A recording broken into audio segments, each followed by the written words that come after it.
Today's episode of the Ramp It Up podcast contains explicit language and may not be suitable for all audiences. Listener's discretion is advised.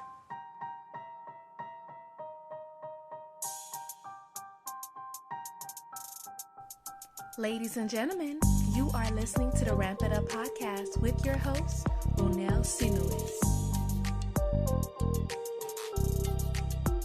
Are you ready to ramp it up?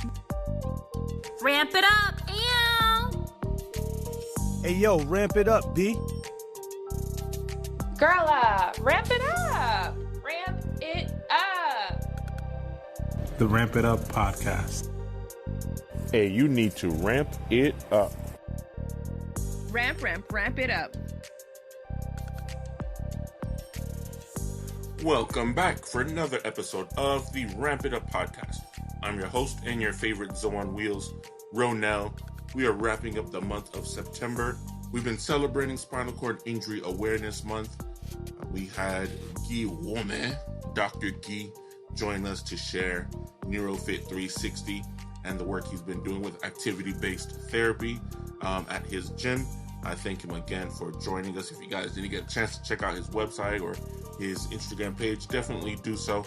It is worth a look if you are interested in going back to therapy, if you're interested in working in physical therapy. Definitely check out my boy Dr. Guy. To round out the month, we have Brandon Winfield. He is the CEO and the co-founder of iAccess Life. It is a lifestyle reviewing app where those who are wheelchair users and people with different disabilities can actually review the accessibility of locations from the app. I'm not going to lie to you guys. I low-key was upset because I had that idea too. But technically he had the idea first and went through it. And the app is live on iOS, on Android, at the Google Play Store. So I've actually had his app for a couple of years. I find it very useful, but we'll talk more about that in just a second. I want to make sure everyone is safe. We talked about it before. We had hurricane season. We are not done. Hurricane season is still in full swing, and Hurricane Ian is out looming. It's in these streets. Thankfully, it is no longer hitting the Miami area directly. Our prayers go out to folks on the west side of Florida, Tampa, and everything else on that side, the Naples area, etc. Although we did get some tornadoes in the Pembroke Pines and Broward area, so hopefully no one lost any lives. I only saw property damage, so hopefully you had your supplies just in case. Some places are still losing power because of the heavy rain and wind we are getting. Fingers crossed that I do not lose power, please. Please. Amen. That was a quick prayer. But yeah, so hopefully everyone is staying safe. You've done everything you needed to do to prep. The hurricane season is going strong through November, so don't act brand new. Shout out to all the new Miami folks it's their first hurricane season, and they went and bought out the whole stores and left nothing for their neighbors. Couldn't find no water or anything, but thankfully I planned ahead of time. So hopefully everyone else is staying safe. I'm not sure of the trajectory of the Hurricane Ian, but keep a lookout. Go to weather.com or wherever you get your updates on the weather to make sure you're not in the path, or if you are, just do whatever you do to prep for it. Also, I got to give a couple birthday shout outs. September, I had a couple birthdays. I'm sure I'm going to forget a few, but I'm going to start from earlier in the month. My boy, my god brother, one of my brothers, Reginald Gracia. He is a veteran.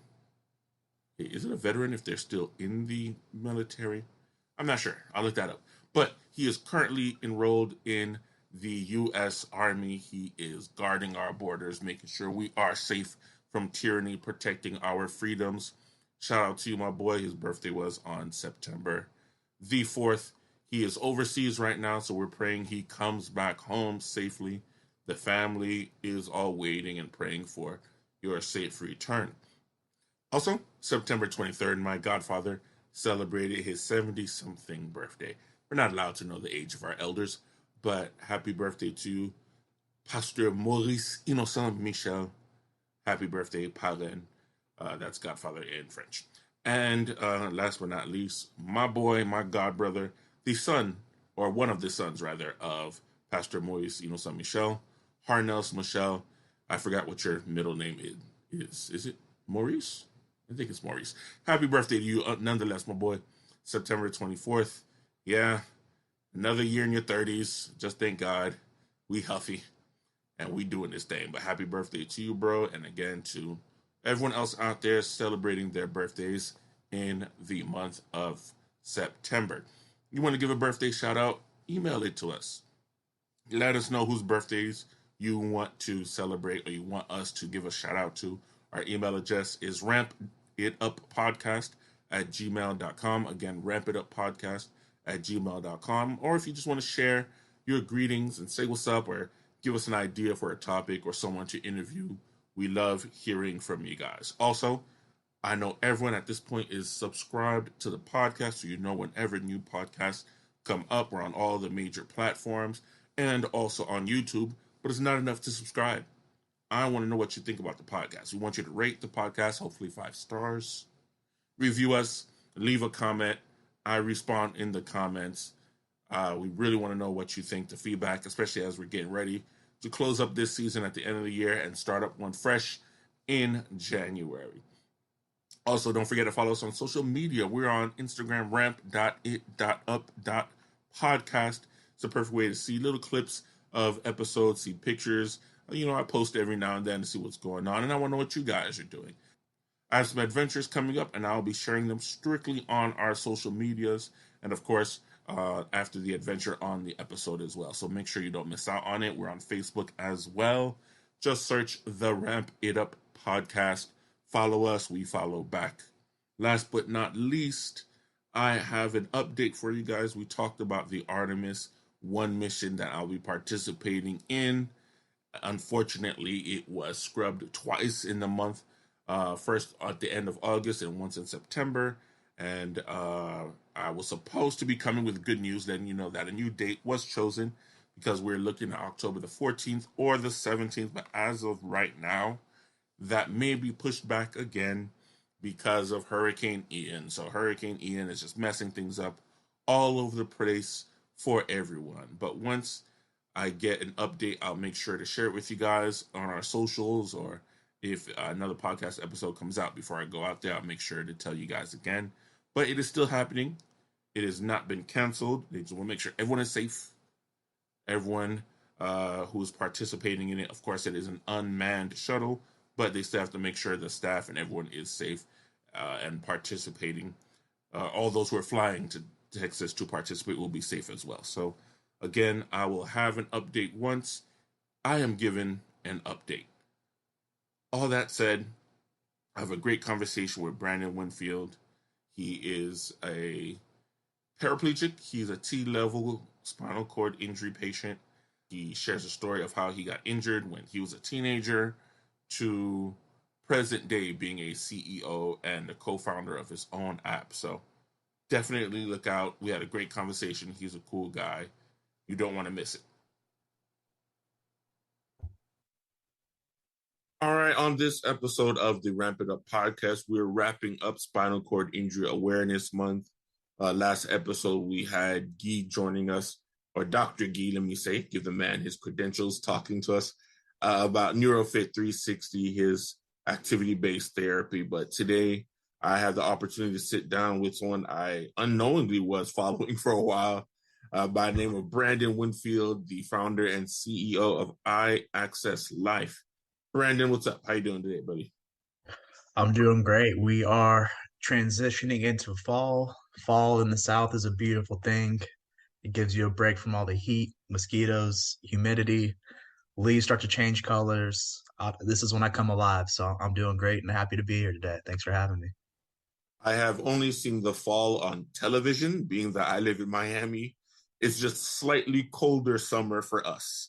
That's pretty much what it is. I lived in Dania Beach for a little bit, and I remember that transition from summer to what I thought was going to be fall, and then what I thought was going to be winter, and it just never came. I remember going to go getting in my car after taking a shower in the morning, and by the time I got my wheelchair loaded up, I was already sweating again, and it was November, December, and it would drive me crazy. I missed the change in weather and the seasons a lot, so you guys need to get up here and experience it. It'll be good for you. Nah, I did my time in the snow, in the cold. I'm good. I often tell like some of my northern family friends and friends that I've gone swimming in the swimming pool Christmas morning. So that's the kind of winter that I enjoy. Okay, nice, warm Florida winter. You're disconnected from hardship and growth and character building situations. And that's what the seasons do. You're just down there living in sunshine and paradise, and it's not even real life down there. See, that's not fair because this weekend we were dodging a hurricane. So Okay. our hardships. But the weather is still probably beautiful. Ironically, they are. Like, you ever see green and yellow lightning? Like, it's cool. It's real nice. Yeah, it's really cool. Yeah. All right, you guys. I had the opportunity to sit and chat with Brandon on the Tech Talks a couple of weeks ago through the United Spinal. But like I said, he's the CEO and founder of iAccess Life. It's an app I came across when I first got injured. I was injured in 2016, so I came across it like 2019 when I was doing some research. You're a wheelchair user. You had a spinal cord injury. But before we jump into like the nitty gritty, just tell the people a little bit about yourself, Brandon. Yeah, so I am based out of Atlanta, Georgia, 29 years old. I am a Taurus. I'll be turning 30 next April. Excited to hit that mark. I feel like the older I've gotten, the more I've grown and became more at peace with myself and the more I've learned about myself. So getting older kind of scares me, but it also excites me at the same time. Like you said, I was injured when I was 14 years old. I grew up racing motocross. That was a very big passion of mine. I got to achieve one of my goals and dreams, which was to ride for Honda. I got to ride for American Honda here in the United States. Did that for a couple years, did the amateur national scene for a little bit. And yeah, just have always been somebody that likes to adventure, to be outside, to try new food, to be around friends. Naturally an introvert, but when I like to be outside, I like to be around some people that can make me laugh and have some good times and go new places and meet new people. So that's really it about me. And then if you want me to, I can hop into the accident and how we're here now. Well, I was going to say, first and foremost, I can't imagine an introvert doing motocross. And not only that, but for those who can't see us, we're brown folk. I'm on the slightly darker end of the brown spectrum, but still, we're brown folk. Yeah. And not too many of us are into the extreme sports when it comes to like motocross or BMX or anything like that. How did you get involved? And of course, I was just telling a joke. I know there are other folks who enjoy their sports, but how did you get involved in motocross? No, you're spot on with that. There are very few brown people that are in motocross, especially when I was doing it back in the day. I was injured in 2008, but there are starting to be more people that are coming into the sport now. I think people like James Stewart, Sean Hackley being another person who was the Disney Channel kid. If anybody remember him from 2004, 2003, being in that commercial on a green bike at Kawasaki. Yeah, I think they kind of set the tone for a lot of others to get into the sport. But back when I started, I was living in California at the time. My dad was in the Air Force, so we lived out in the middle of the desert, essentially, of California, about 45 minutes to an hour away from LA. And I had a best friend, and my dad was best friends with his dad, essentially. So they grew up in the Air Force together.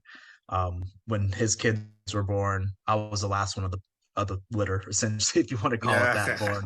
And everybody was at the hospital when I was being born. And so I grew up around them. He was very into motorcycle racing, dirt bikes. My dad was into street bike racing. So I think that's kind of where they hit it off. But there was something about being around dirt bikes, the sound of them, the smell of the fuel that was mixing the gas and the oil, and then just seeing the dirt being thrown up and flown from the back wheel of the bike and just jumping through the air and all this stuff. It was just fascinating to me. And ever since I can remember, it was something I fell in love with. My mom told me my first words were motorbike. And yeah, it was just something. I got my first dirt bike when I was 5 years old. rode for a little bit, crashed, hated it, sold it, and then came back about 5 or 6 years later when I was 10. And we had just moved to Georgia and decided that I really wanted to get into it again. At the time, I was playing soccer pretty competitively. And when we moved from California to Georgia, I ended up on a team that did not take the competition seriously. There's people picking grass, there's people just not paying attention, sitting down, complaining and whining, didn't have the drive to win. And right then and there, I decided that team sports weren't for me. I didn't want to rely on somebody else for my success. And that old passion for motocross came back up. It was always there. I was always watching videos, movies, reading magazines. I knew of everybody and I studied the whole sport essentially. So got back into it and very quickly, progressed. A lot of injuries came from that progression. Broken wrist 3 times, broke the other wrist once, foot, ankle, knee, collarbone, shoulder. And then eventually the one that, put me in a wheelchair when I was 14 years old was breaking my back in half at the T7, T8, fractured my neck at the C2, C3, and then cracked a few ribs and punctured both my lungs essentially. So was in the hospital. In the one crash, yeah. That was all one. So was in the hospital for quite a bit trying to get my strength back up and then ended up doing rehab down here at Atlanta Shepherd Center. Wow. You are much braver than I. If I stub my toe, I'm like, yeah, this is not the thing for me. I'm done. I loved playing football. I did mixed martial arts for a while.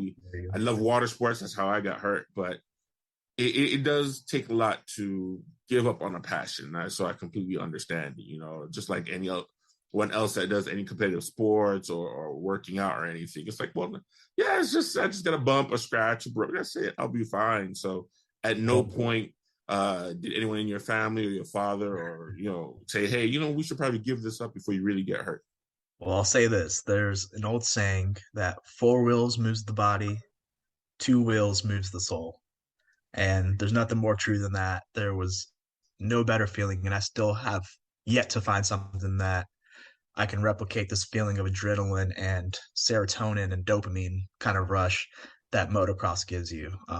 It's something where you put your helmet on and you're in this own space and you're focused solely on what you're doing right then and there.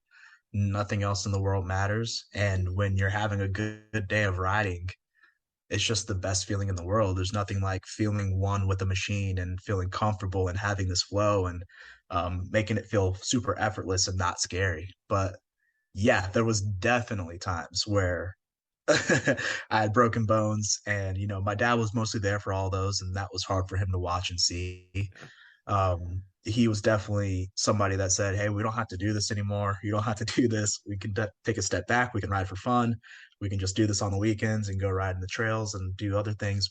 But yeah, you don't have to do this. And I was very steadfast in what I wanted to do, and I knew where I wanted to go and what my goal in life was. And my mom being somebody that was there, I know that my parents had conversations probably when I wasn't around about, he needs to stop doing this. I'm showing up to school in cast all the time. People are wondering what's happening at home and how could they let their kid go out there and do this? How could they let their 12-year-old, 13-year-old go out there and hurt himself? But it was just the nature of the beast, unfortunately. If you wanted to be successful and progress, you were going to ride faster than what your technique and skill allowed you to, and you would crash and hopefully not get hurt too bad, but you would learn from those mistakes and you would come back and you would make changes and you would be better for it. So unfortunately, when I hit the ground, I was hitting the ground pretty hard. I always did it pretty spectacularly, I like to say. And it cost me. If you're going to do something, you might as well go all the way. Exactly. Get it on camera. Make it one that people want to talk about. All right. So now you're 14. You were driving for Honda or racing for Honda, and now you have a spinal cord injury. Tell me how it was finding out about the severity of the injury and a bit about your experience at Shepherd. Yeah. So finding out when I first got hurt, to me, if you broke your back, it was just you were paralyzed. I didn't know about complete and incomplete injuries until, I got hurt. And we ended up in the hospital there for a little bit. They did surgery the next day, and that was a miserable time because the last time I had ate or drank anything was around noon on, Saturday. Yeah, it was noon on Saturday. last time I ate or drank anything, had any water. And of course, I was racing and kind of like eating dirt. My mouth was super dry. And then I had to go through the whole day into the next day was just eating ice chips and not getting to eat anything because they weren't sure if they were going to operate yet or if the doctor was there. And then they decided to do it the next day. And so for pretty much 14, 16 hours, I wasn't able to eat anything or drink anything. And that was terrible. But um, the whole experience, it was when they told me, I kind of was just like, all right, I figured this was what it was going to be anyways. When they, broke down complete and incomplete, in my mind, I'd already made up. I was like, hey, I can't feel anything. This is just what life is going to be like. Um, this really sucks, but I knew the risk of what I was doing. I'd known a few other people who had gotten paralyzed a few years before I did racing. And so I was like, wow, this is crazy that's actually happening to me. But let's go make the best out of it. I'm still the same person. I have my personality. I want to go on dates with girls, and nobody wants to go out with somebody that feels poorly or negatively about themselves or their situation. So, ended up at Shepherd Center about, I want to say, 2 weeks after my accident. Okay, yeah, that Once they sounds got me about right. stable. Yeah, once they got me stable, I got lucky and I was flown down to Atlanta because I was in Tennessee when I got hurt. Got flown back home to Atlanta. Got even luckier that Shepherd Center was in Atlanta, one of the best spinal rehabilitation and neural rehabilitation places in the country was in my city, just 20, 30 minutes from home. So I was there and I was just going through it. That place was fantastic. And they're the people that gave me my life and the ability to do what I do today and have the freedom that I have. And at the time, I didn't realize how lucky I was to have that because not many people get that rehabilitation experience. So there's kind of Yeah. doctors or the people with a positive attitude like that that show them that there's still a lot of life to be lived afterwards. So I was the fastest person to graduate inpatient therapy at the time. I don't know if that record still stands, but I was there for 3 weeks and I was out. So you're still And competing. You're in oh therapy yeah, competing. absolutely. I remember seeing people that had kind of just been down and they didn't want to do the exercises or do the things in the Yeah. morning that they had to do to get back to life. And I understand that. I mean, a lot of people haven't had major injuries before or had something happen like this in their life. And now they're trying to pick up the pieces and they don't know that people with disabilities can still live fulfilled lives. So I was very determined and set that I would be back to living the life that I always did. And I didn't want people to treat me any differently. Now, I want to comment on that because just comparing it to my injury, I was 30 when I got injured. And while there, Jackson, another great place, Jackson Memorial Hospital here in Miami, another great place for spinal cord injury patients. But it was a big mix of people who had injuries. A couple folks my age, we had folks in their 60s and 70s, a couple 40, 50-year-olds. And we had one teenager, unfortunately, he was shot. He had gotten shot in a drive-by and he got hurt. And he had horrible time accepting it. Yeah. And as you said, a lot of it is mindset, as positive as you want to be, as positive as you try to be. Some people just can't accept the fact that they've been injured. And especially at a young age, you're just like, my life is done. I barely just got started and life is over because, he unfortunately had to get a leg amputated as well. So Wow. psychologically, how did you, because you sound like you were very positive going into it and dealing with it, what would you accredit that mindset to? I think just the fact that I've been hurt so many times before. Oh, it you're used probably to it. helped. It's just I another was day. like, yeah, it was just another injury, but it was going to be more permanent. I can't say that it was always positive, right? Like, Yeah. a lot of people are positive, and you're a very positive person, but I'm sure you have days where you're like, this sucks. Like, I hate this. I hate that part about it. I wish I could still do that, and I miss doing that. And it's easy to get down on it, but it's better to embrace those feelings and not try to fight them and just go, yeah, this is an issue and this sucks and things could be better here, but they could always be worse as well. And it's good that we have the freedom that we still have, and not everybody gets that opportunity. So, yeah, just going through all the things I've gone through before, knowing that I didn't want people to treat me any differently than before, it really helped. But it's okay to have bad days. I definitely had my bad days where I was like, why me? Yep. Why now? I've been training and working my butt off. This is the best I'd ever been riding. the most comfortable I'd ever been on a bike, the most confident I had ever been. And it felt like it was all just getting started. Like it was all about to start happening. I was like, this is cool. Like I feel good and I can actually see the light at the end of the tunnel. I'm beating people I've never beat before. And the people I used to be close with, I'm just beating them really easily now. And it sucked. Yeah, it sucked. But it was just like, let's take it, let's pick up the pieces and let's go have fun, because being down about it and feeling sorry for yourself doesn't make it any easier. How right you are. So again, inpatient's done. I'm sure you did outpatient for a little while, but it's time to get back to real life. And for a 14, possibly 15-year-old, that means high school, graduating, college. How was it transitioning out of therapy and getting back into real life? It was interesting. So I had actually started homeschooling in January. I got hurt April 6th, about 23 days before my 15th birthday. So April 6th was a Saturday when I got hurt back in 2008. And that following Monday, I was supposed to start homeschool for the first time.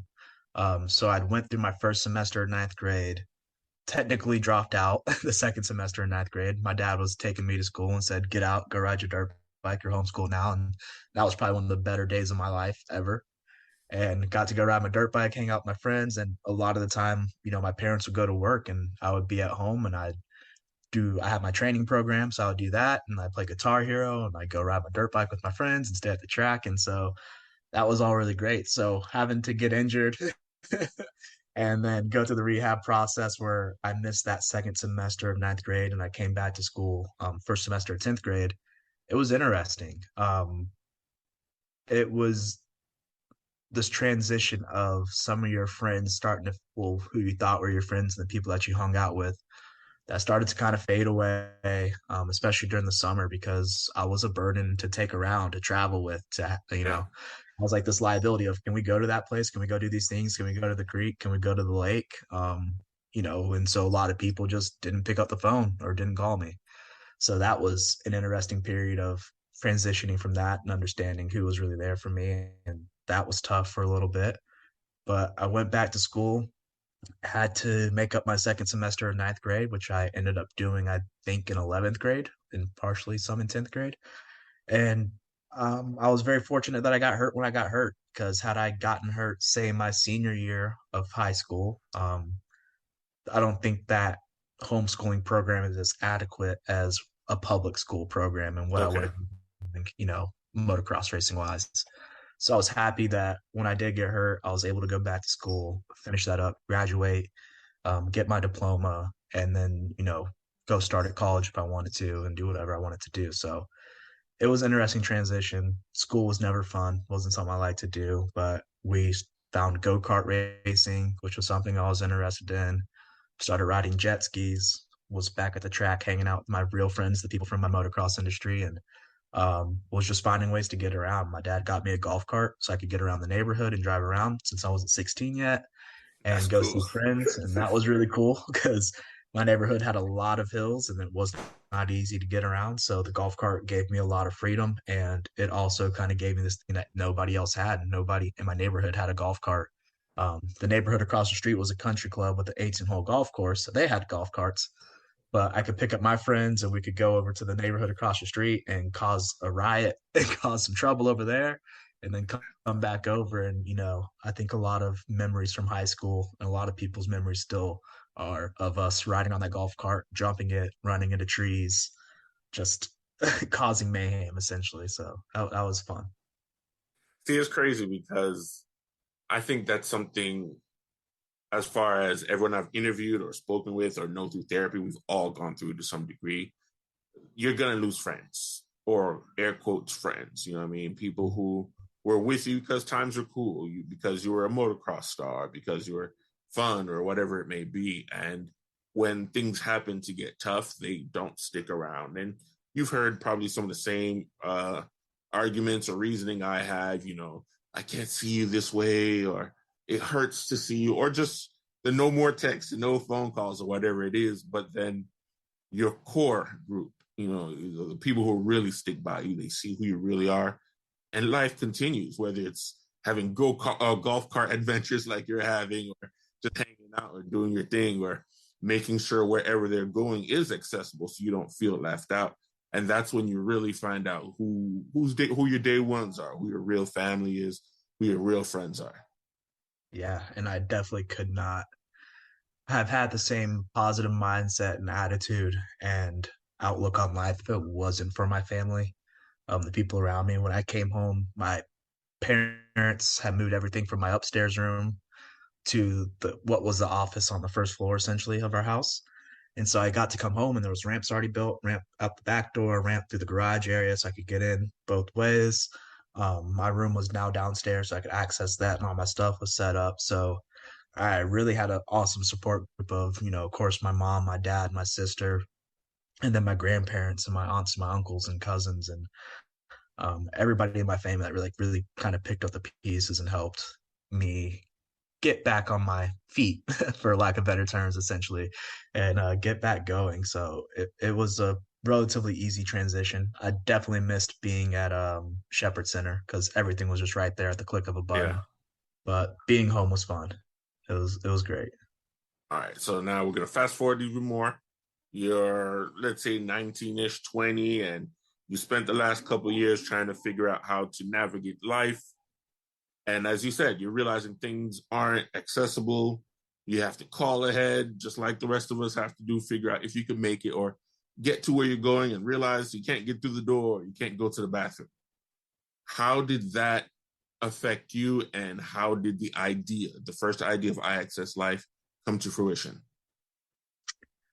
It was it really kind of put you down in a place where you felt, I don't want to say dehumanized, but less than everybody else.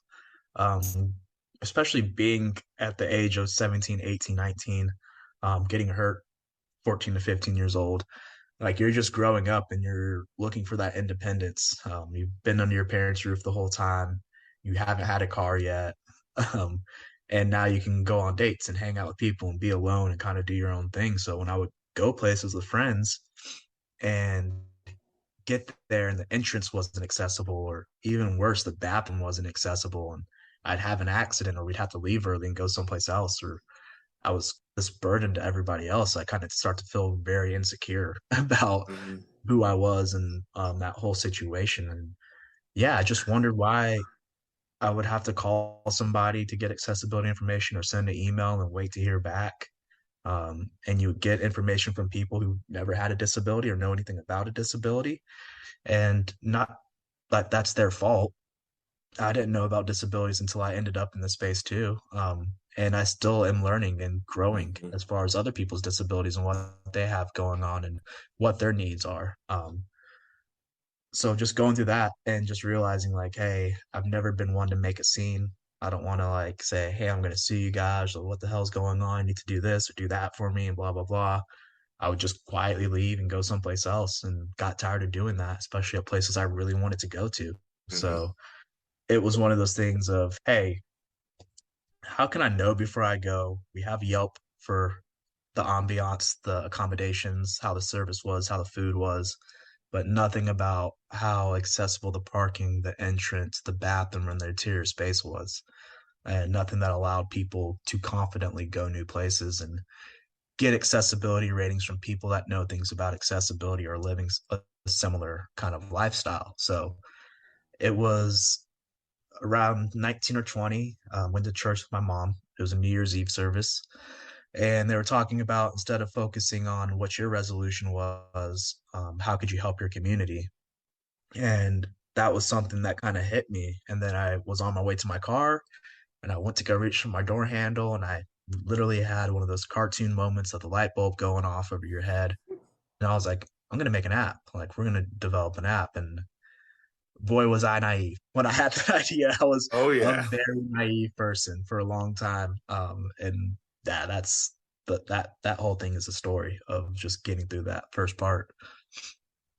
Don't say it's, especially the tech world now, they're seeing way more diversity. You're seeing more everyday regular people getting into it. But, a couple years ago, 10 years ago, wasn't the case. So how hard was it bringing the application itself to life? The idea, writing it down on paper, all that's cool. That's easy. That's pretty simple. But getting into the nitty gritty of it, and then I want to talk a bit about your partner joining you as well. Yeah, it is incredibly hard. It's something that I always tell other founders and other people that it's not for the faint of heart. You're gonna have your baby called ugly a lot of times. You're gonna have people that don't believe your baby is gonna succeed at all or be anything in life, essentially. They think it's just like not a great idea. And I had this idea of what the app would look like and kind of what it would do and the information that we would collect, like the four key things. And the whole idea was to keep it as simple as possible and to not get it too overly developed or too just convoluted with all these, bells and whistles. It was like, hey, let's just get something out where people can rate on these four things and then find those places to go. So it was literally starting from scratch. I was working an IT job at the time. I was just doing quality assurance testing for websites and some mobile applications, but I had no idea how to develop or write code or where to start or how to build a business or how to even start an LLC or to like incorporate yourself. Yeah. And it was just a lot of Googling. It was a lot of YouTube videos. It was searching app developers in Atlanta, figuring out how much it costs to get an app made and wondering how I get that money, to talking to people that were in our family network of just people that have done this before. And then my dad actually connected me to two guys that were working together. One of the guys had built and sold multiple apps before and had kind of been successful doing it. And they were going to build this app for me for free. And we started taking the meetings and doing the sit downs and walking through what the flow was going to be like and the user experience and how the whole thing was going to work. And as I started to get into my grandiose vision, wider view essentially of what I wanted the app to be and where I thought it was going to go, they just did not see the same vision as me. They thought it would be something that I would use with a few friends and, we would go out and collect this accessibility data and that was going to be it. And I said, no, this is going to be something that, I want to sell to Google one day or to TripAdvisor or Yelp. Like I want to sell this data off and give it to somebody who's going to take it worldwide and do something incredible with it that should be done with it, essentially. They didn't see that. I had a call with them and told them thanks, but no thanks. And I remember a day of, running into my dad and him going, I heard you stopped working with that guy, like Fred. And I was like, yeah, I'm done. He's like, why? He's like, they didn't believe it. And he's like, well, what are you going to do? Like, you have all these people that are going to build the app for you. You had it for free. Like, how are you going to make this happen? Like, apps cost $50,000, $60,000. And I said, I don't know right now, but I know I'm going to figure it out. And I figured it out. I put business plans together. I put a pitch deck together. I shot a video with one of my friends who helped me out, came and met me at work one day. And during our lunch break, we shot the first video for iAccess Life and kind of talked about what it would be. And we went to a restaurant and filmed, the handicap spot going in the door, so on and so forth, and why this app was important. And that's kind of where my co-founder comes into play. Is I shared that video on Facebook. My sister reshared it. And I have an older sister who's 5 years older than me. Her and Saeed, who's my co-founder, went to school together, same grade, same age. And he saw it and was like, this is really cool. If he needs any help, I'm a Georgia Tech graduate. I can help on the engineering side of things, the technical side of things. That's what I do in my day job. And let me know if he needs any help. And she connected us. And I was hesitant at first. I was very hard-headed and stubborn, and I wanted to build something on my own, especially after the interaction that I had earlier with my dad and his friends. I wanted to prove them wrong, and I quickly realized that it's impossible to do this by yourself. You need a team, and you need people around you who are experts in their space and know more than you'll ever have the opportunity to know or really learn in a short period of time. So he came in, started working with me, had some great ideas, and there's another part of the story where I work with a consulting group who says they're going to develop the app for it's embarrassing to say now, but for 35% of the company. They were going to build the app for us. And at the time, I was just like, great, as long as I get this app done. Once I put it out there, it's like, if you build it, they will come. And that's not true at all. No. They started working on this app. we had not a deadline, but we had like a presentation date essentially when it was going to be done, and they just kept getting pushed back and pushed back and pushed back and pushed back. And families asking where the app's at, friends are asking where the app is at, because of course I'm talking about it and I'm excited that it's finally happening. And I remember my dad saying that, something's not right, like something's wrong. It shouldn't be taking this long. They shouldn't be this far past the deadline. And turns out when I get the app, we're supposed to have iOS and Android. We just got an Android app. It was 8 o'clock at night. I opened it on my friend's phone. Thing just completely crashes. None of the pages are working. Like none of the buttons work. It's a disaster. It's not even close to being done. It's not like, oh, we have some bugs to fix. It was just like, this is barely an app. And so I call the people and I'm not happy at all. I ask them what the hell's going on. And they say, oh, they're working on it right now. This is just the first version of it. We'll get you that next version tonight or early in the morning. And I go, what are you talking about? Our developers are in Romania. It's 2 o'clock in the morning there. They're not working on the app. And they go, oh, yeah, like, that's right. We're working with somebody here. Yeah, we get somebody else to develop here. And I said, you guys never consulted with me about that. You never told me you were running low on money. You never said, hey, we need to find somebody else here. Is that okay? Like they completely just breached the contract that we had of working who we were going to work with. And so when I thought I was so close to having something, I was really so far away. And I had to completely stop what I was doing there, send a few strongly worded text messages and calls telling people that we're done working together. If you guys ever try to build an app like ours, like we will crush it into the dirt. It'll never be as good. And I'm going to go do my own thing and we're going to part ways essentially since you never held up your end of the contract. And that's what we did. And we had to start again. And that's when Saeed became more instrumental and became kind of like a 50-50 partner with me. And yeah, we started again. It was tough. It was tough. So you essentially had to start all over twice. First from the free guys and then from the 35% guys. Yep. Wow. And I'll say this. You kind of gave a bit of business advice to those who are listening or just life advice, period. You can't always do things alone. Yeah, you need to find a team or experts. You may not find them right away.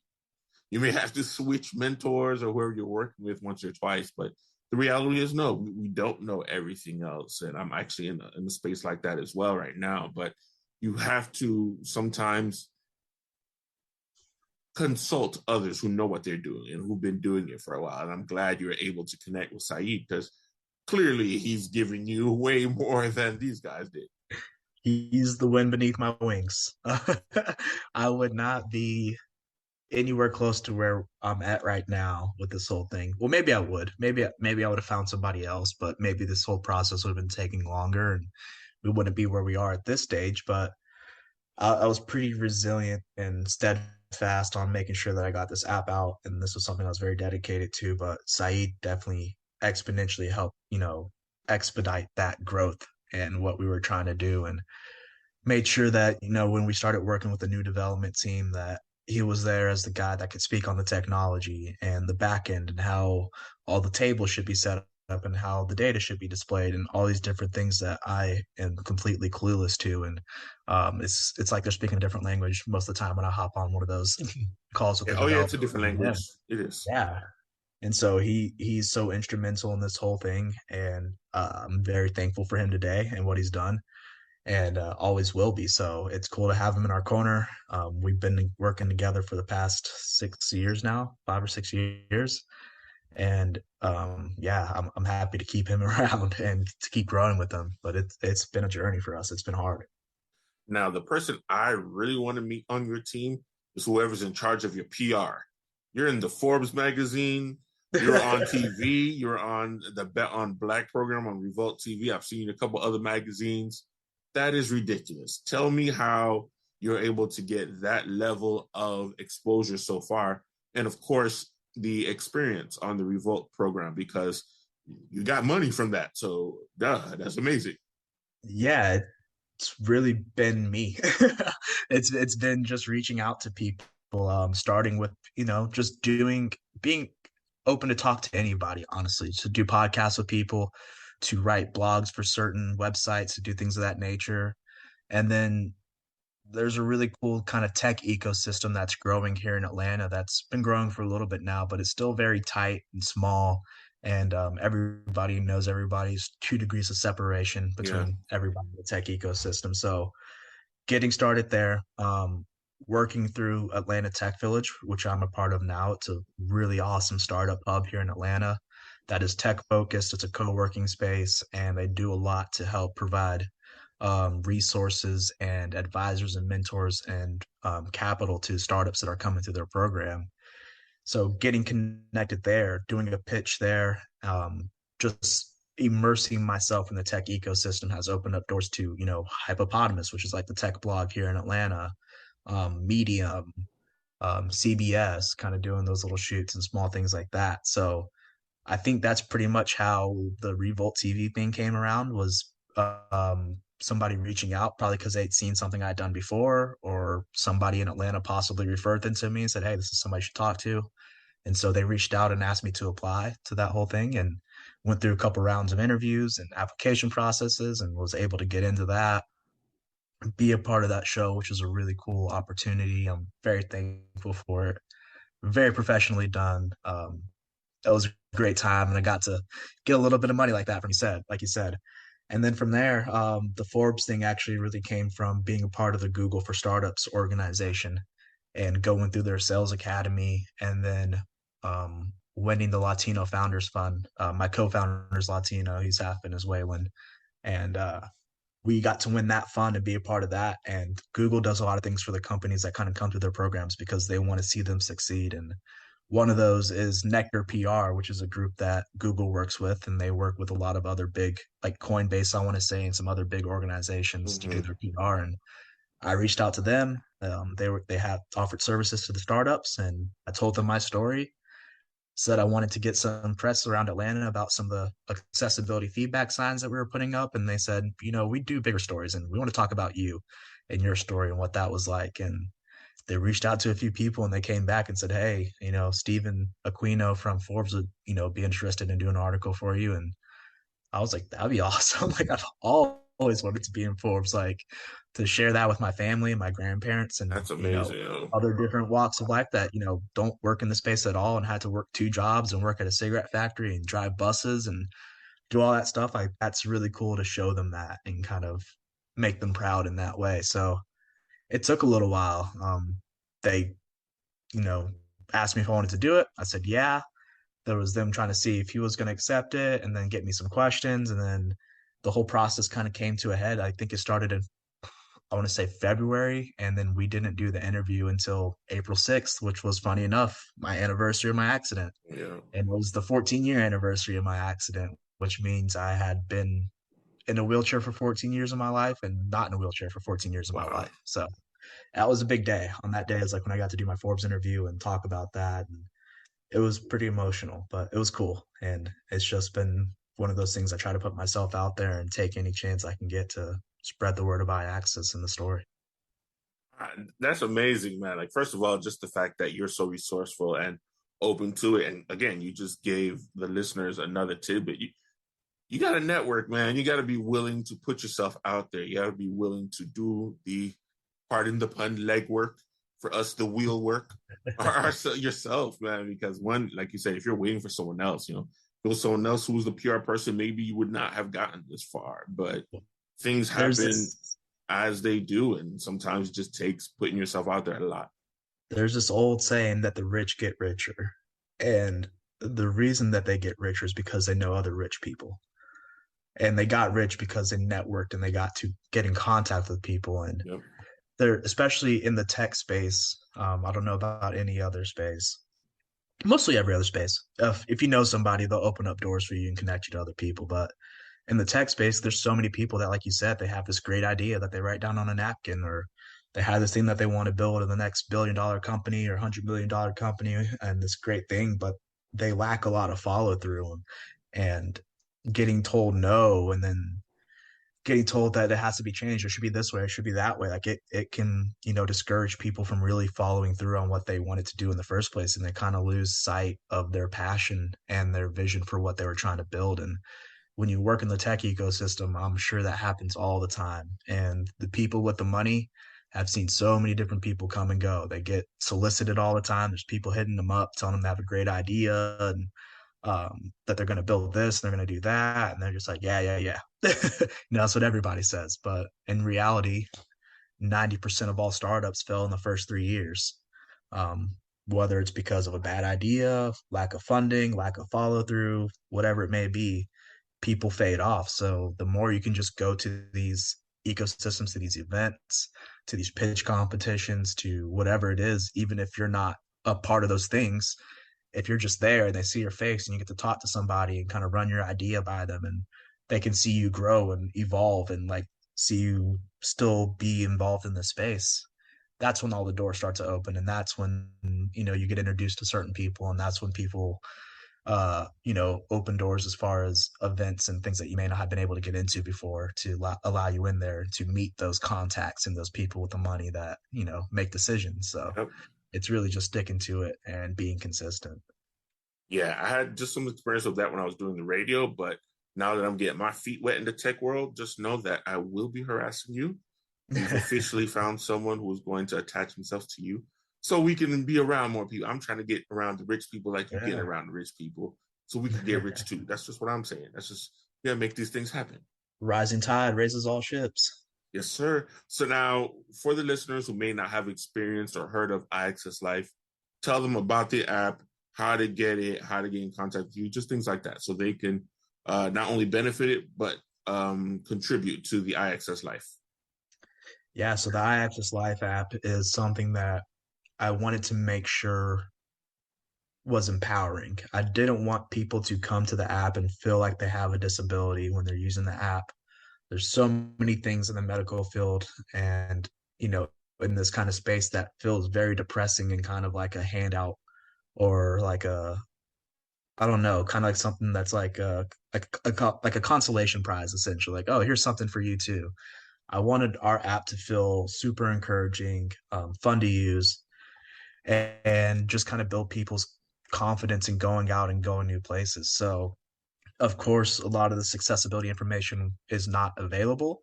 So we are very much so a crowdsourced application, which means all of our data comes from users like you and putting information and leaving feedback on the places that they go. And so far, we've had close to 6,500 user signups. I think close to 15,000 like lifetime users that have come and used that as a guest or just as a person that's come on and used it. And we have 7,500 unique locations rated in all 50 states and over 30 something countries. So we are starting to pick up steam and it's exciting to see. We have a couple partnerships that we're getting ready to launch. Mm-hmm. One that should be in November. It's going to be with Passport Parking, where we'll allow our users to pay for parking through our application. So if you find a location on iAccess Life that is accessible for you that you want to go to, and there's parking in that area, you can pay for parking directly from our application without having to download another app, without having to get out of your car and go to a pay meter. Oh, dope. You can just have the convenience of doing it through our app. So our goal is to roll that out to 70 cities within the first 90 days of us launching that feature in the app, which should be in November. And then, we just want people to get on the app. We do brand ambassador contests every now and then. So check out our website, www.iaccesslife.com. We're iAccess Life on all social media everywhere. So if you want to follow us there and see when the contests are coming up, and then we would love for you to download the app. We are on the iOS store. We're on the Google Play store. So any kind of phone that you have, we should be able to pop up on there and be accessible to you. And if you don't see any ratings in your area, please try to filter. I think the best thing to do is to go to the restaurants category because that's what people tend to rate the most. Go to filter and then just click on the little slider button, toggle button that says show only rated places. And that'll bring up everything that's been rated within a 25-mile radius of you. But if there's nothing there, we hope that you hop on and start leaving ratings for everybody else behind you. And it's going to take a village for people to take us seriously and for outside organizations from outside of the disability field to come in and be a part of this and support it. But we're definitely getting there. And I think people are seeing that with, Tommy Hilfiger doing accessibility, Zappos Adaptive, Microsoft Accessibility, Google Accessibility, all these bigger organizations that are noticing that there's a market here and that there's humans here, that our dollars are just as green as anybody else's, and we like to spend money too. So let's get together, let's team up together, let's build this up, and let's take it to some place that Google notices it and they want to do a really big accessibility push, and worry about accessibility data on their Google Maps and things of that nature. And we're close. We're getting there. We're getting there. I can promise to start doing as many reviews as I can. And all I ask for is for 34%. Instead of 35, just 34%. I'll just get some reviews going right away. I'm sure you will.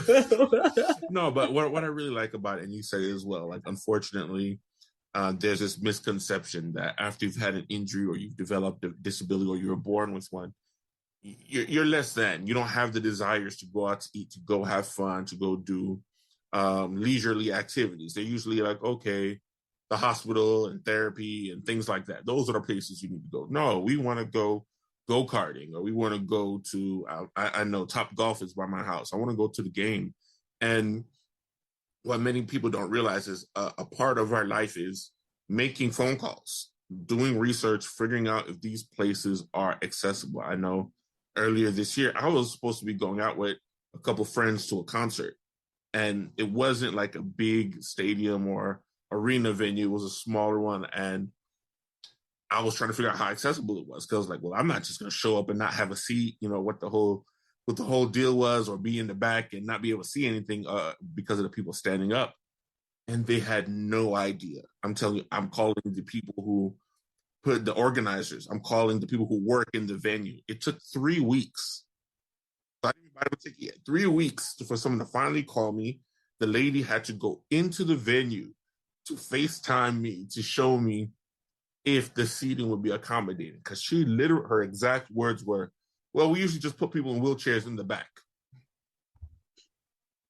That's what you're telling a potential customer, someone that wants to spend their money for me and my friends. Well, yeah, you could just sit in the back. And not only is that not fair, it's kind of illegal, ADA. So an app like this not only encourages people like ourselves to go out, have fun, feel comfortable where they're going. It comes from people like us, because who else can tell you how accessible a place is other than someone also in a wheelchair? But then it's forcing the places that are realizing, hey, our business is going down for some reason. Well, yeah, if you want our money, if you want our patronage, if you want our loyalty, then you're going to make sure we feel not only able to get into your business, but we feel welcome. We feel like, we are a part of the general population that you want to come and enjoy ourselves. And I don't play games, as you can tell. I like to talk. I'm loud. I say things wide open. If I can't get into somewhere, I'm going to get on this microphone. I'm going to tell the people, hey, wheelchairs aren't welcome in this spot. And I've been to quite a few events, indoor, outdoor, and I'm not looking to destroy anyone's business. But, I want people like us to enjoy themselves with their family, whether they're on dates, whether they're doing something formal, to go enjoy themselves without worrying about needing to go to the restroom and not having access. Yeah, and that's what I try to tell every investor and every organization or corporation that we get a chance to talk to, is that you're not just missing out on a person with a disability. You're missing out, first of all, on a human, and second of all, on a human that has family, friends, or maybe even a caretaker, whoever it is that they travel with. We don't tend to travel alone. Like, we go places with people too. We hang out, and it's not like we're just like living this life of solitude in our houses, just trying to make it by day. We're people that are out there living, and we have opinions, and strong opinions as well. And if we go someplace where we feel welcome and comfortable, we'll be a loyal customer. We'll tell we're people loyal. We'll come back. Yeah, we come back, and we know what places accommodate us and who look to care for us. So the major thing is just building up that user base and getting people talking about iAccess Life, because the more buzz around it, it's going to be hard to deny it, and then we'll be able to hold these places accountable, really. If it's just like a few people that have like left a rating on a location, or just a few people on the mobile app, they're just like, oh, that's just a small demographic. Like, I'd rather not spend the money and just keep turning a blind eye, and I'll cross that bridge when I come to it, instead of trying to get ahead of it and take that next step into the future. And that's what we're trying to do with some of the products that we're releasing, with the iAccess Life app itself, is just evolve what the ADA has done. I think the ADA has done a lot of great things by setting guidelines and putting laws and, common practices in place for people to follow. And what we're trying to do is make it to where you don't have to go through the exhaustion and just the back and forth of doing a litigation or hiring lawyers or yelling at somebody or just doing all those things that just take away from your everyday, life essentially, that just wear you out. So, sign up for iAccess Live today and help us revolutionize accessibility. We can't do it alone. I think and you had said that when you first started speaking as well, but I agree. I'm not that person to come in to a place to freak out and yell and cuss folk out or even write a letter. You know what I mean? Yeah, I just won't patronize your business anymore. But I think this is a more civilized, a more modern way of doing it where they have no choice but to listen because it's so many voices letting them know that we would love to participate in your activities. We want to buy your products, wherever. But if you're not going to respect us, if you're not going to welcome us and show us that we are welcome, that we're not going to do so. And anything I can do to support iAccess Life, I'm going to do so. The podcast as well. I actually know that you are still doing the Strong Will Together contest with United Spinal. Yeah. As we wrap up, can you tell them if is voting still open or is it done? It's open till the 30th. I don't know when this will go out. Okay. It's 3 days. What, the 27th? Yeah. Okay, so I'll make sure to get it out by tomorrow at least. But at least let the folks know how to vote or how to support iAccess Live, how to contact you guys either on social media's website, the whole 9 yards. Yeah. So to vote for the Strong Willed, just go to YouTube and type in Strong Willed. I want to say it's together. Yeah, Strong Willed together. Strong Willed together, and then my name, Brandon Winfield, and definitely need some helps on the votes. Eric Kondo over there is kicking my butt right now. He's doing really great. He definitely deserves all the recognition that he's been getting. But I want to make it competitive. I want to make it close. I want to win a prize. That's the old racer in me, essentially. So I'm going to make a hard push myself here in the next day or two and see if we can get people on there. If you have multiple YouTube logins, all you have to do is go to the video, like the video, switch over to your other YouTube login, like it again, and then switch over to the other YouTube that you got and like it again. And then, iAccess Life on all social media platforms, myself, BMW937 on social media, on Instagram and Twitter. It's just my initials, Brandon Michael Winfield, and follow me there and keep up with everything iAccess. We have a lot of cool things in the works right now. Stuff is progressing. We'll be doing brand ambassador contests soon. We'll be giving away prizes and money to people who rate and review and participate in that. So make sure you turn on your notifications once you download iAccess Live. All right. And any words of encouragement or advice for young racers on 2 wheels or 4 wheels like us, or just for, people dealing with disabilities like us, looking to make the world more accessible? Learn to love yourself. That's it. Once you love yourself, everything else will come. And that's it. Be kinder to yourself and learn to love yourself. All right. Appreciate it again, Brandon Winfield, CEO, founder of iAccess Life. I know you said you got a concert to go to. You enjoy it. Yeah. Georgia, we'll definitely have to link up. I don't know how often you come down to Florida. I will be in Miami November 3rd through the 7th for the Abilities Expo. So you'll have to come out. Okay, cool. I'm going to be out there as well. Are you going to be presenting or just going? Yeah. We'll have a booth. there. All right. So we'll be meeting in about a month or so. I know I'm going to be in Texas for the Artemis 1 mission. So, hey, while I'm in Texas, I'll do some reviewing as well. I love that, and you'll have to fill me in on how that goes. I'm pretty eager to hear about that. All right, definitely, man. We have a lot of connecting to do afterwards, but it's been a pleasure. Enjoy the rest of your day. You too. All right, thanks, man. Thanks for tuning in to the show. Connect with the podcast on social media. Check out our Instagram page at ramp.it.up.podcast or email us at rampituppodcast@gmail.com. Until next time.